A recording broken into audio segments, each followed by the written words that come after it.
In the winter of 1994, a retired Air Force colonel named Everett Voss lay dying in a veterans hospital outside Colorado Springs, Colorado. His family gathered. His daughter sat beside him. And then in the final 4 days before he lost the ability to speak, he told them something none of them had anticipated, something none of them could account for, something that once spoken changed the shape of everything they thought they knew about him. He told them he had been in contact with extraterrestrial beings he called the Greys, since 1967, 27 years, not one word. And the strangest part, he seemed unburdened. I want to start not with Everett Voss, the man, but with the night, March 11, 1967.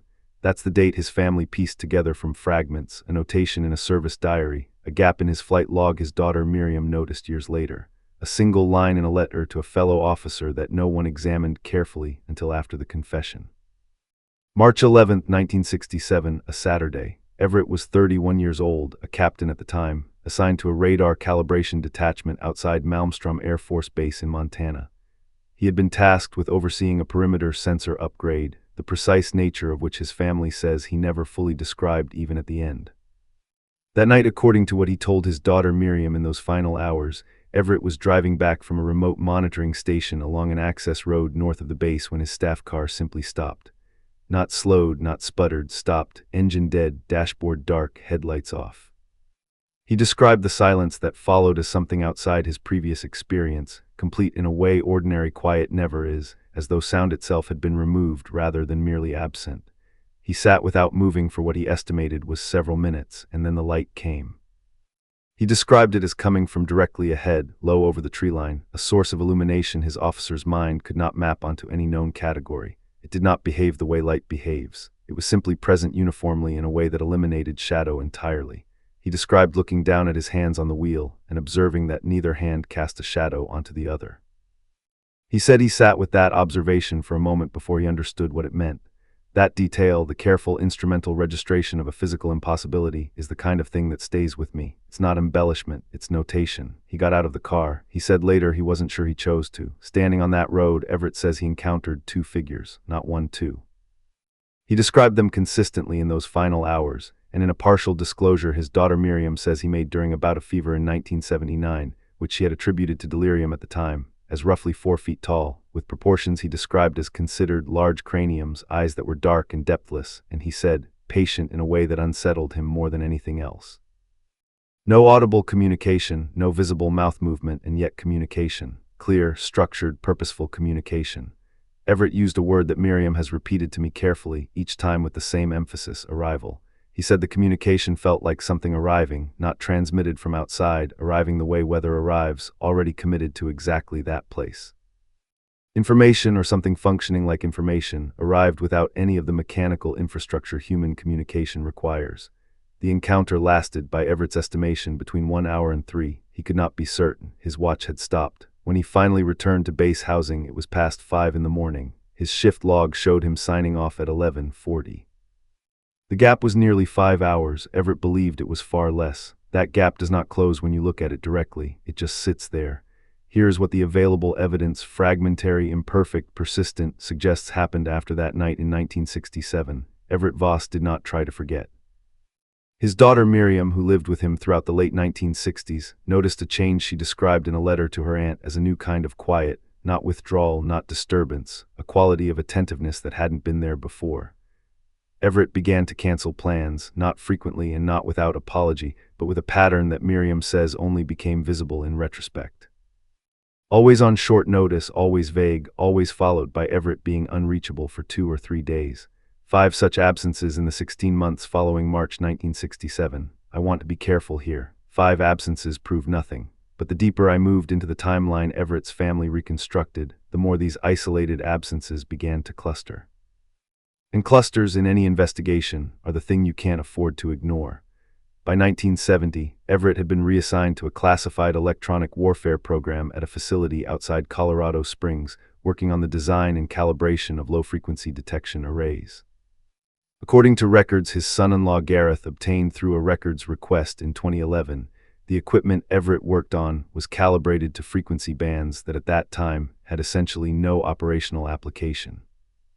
When Gareth attempted to obtain more specific technical documentation, long since folded into a successor program, He was told the relevant files had been transferred to a records holding facility and were not available for retrieval.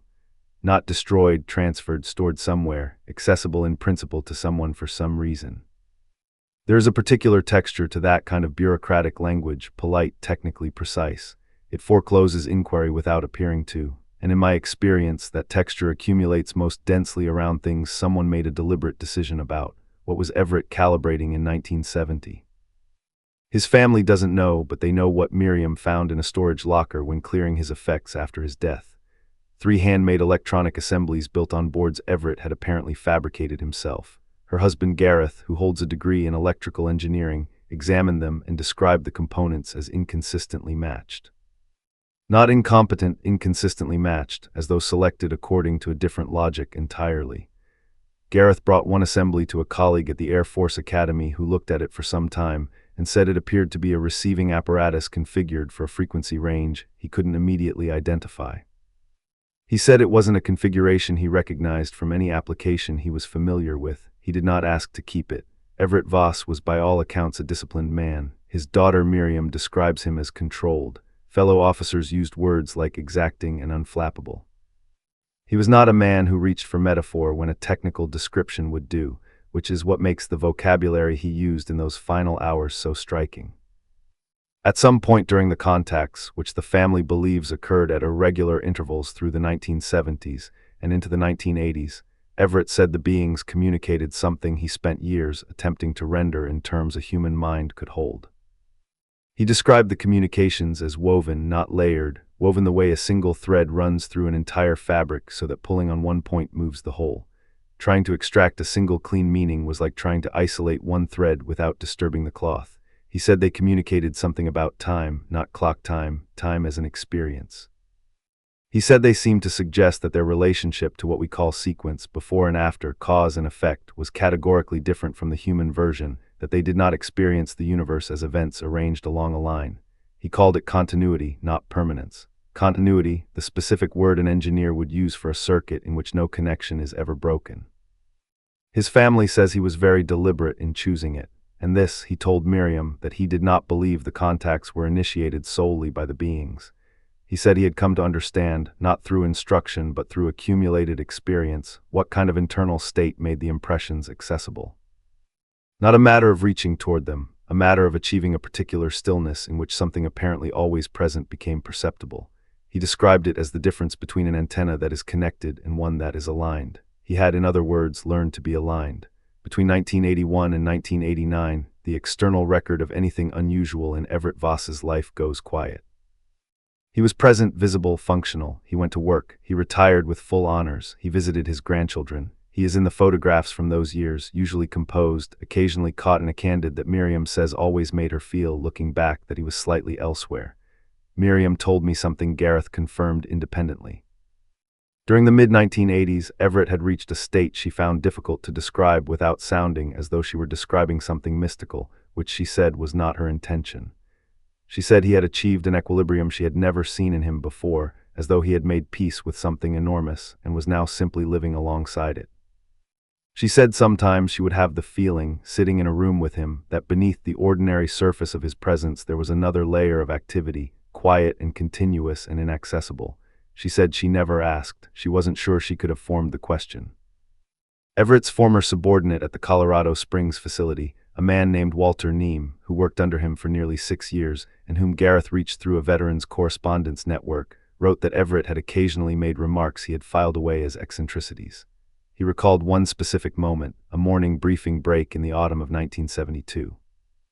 Both of them standing outside, Everett looking toward Pikes Peak, when Everett said, without apparent context, "The signal they use doesn't degrade. That's the part command could never accept."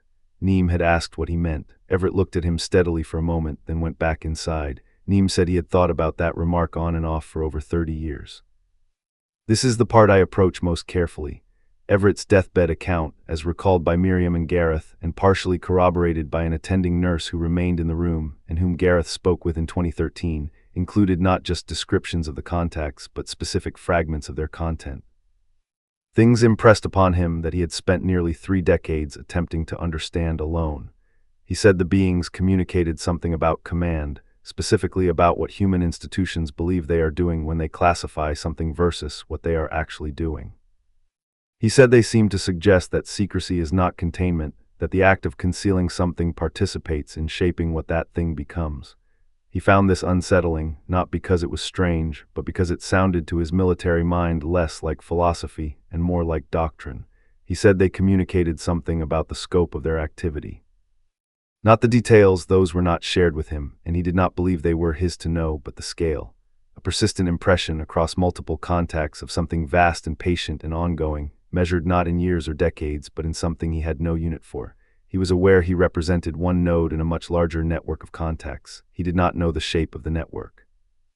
He had the sense that a single node within it could not perceive the whole. He said they communicated something about why he had been found initially. His work with detection arrays, the specific frequency bands, the calibration protocols he had been engaged with in 1967 had produced a discernible signature.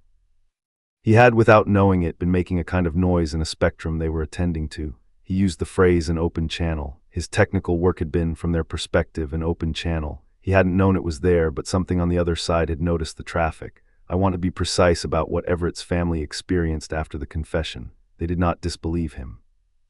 That is the first thing that struck me. The instinct might be to expect dismissal, a dying man, perhaps medicated, saying something his family charitably attributed to deathbed confusion. But that's not what happened. Miriam describes Everett in those final 4 days as more lucid than he had been in months, organized, deliberate. When Gareth asked him directly whether he was certain, whether it was possible he had misunderstood his own experience across 27 years, he considered the question before answering.